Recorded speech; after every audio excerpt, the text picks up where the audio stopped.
কিয়ামত আসবেই। আল্লাহ তাআলা বলেন, ইন্নাস সাআতা লাআতিয়াতুল লা রাইবা ফিহা ওয়ালাকিন্না আকসারান নাসি লা ইউমিনুন। কিয়ামত অবশ্যই আসবে, এতে কোনো সন্দেহ নাই, কিন্তু অধিকাংশ লোক বিশ্বাস স্থাপন করে না। অন্যত্র আয়াতের মধ্যে আল্লাহ তাআলা বলেন, وَقَالَ الَّذِينَ كَفَرُوا لَا تَأْتِينَا السَّاعَةُ قُلْ بَلَى وَرَبِّي لَتَأْتِيَنَّكُمْ। কাফেররা বলে, আমাদের উপর কিয়ামত আসবে না। বলুন, কেন আসবে না? আমার পালনকর্তার শপথ, অবশ্যই আসবে।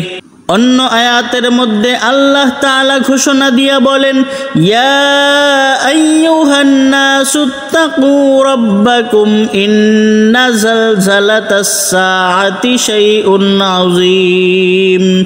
হে লোক সকল, তোমাদের পালনকর্তাকে ভয় করো, নিশ্চয়ই কিয়ামতের প্রকম্পন একটি ভয়ঙ্কর ব্যাপার।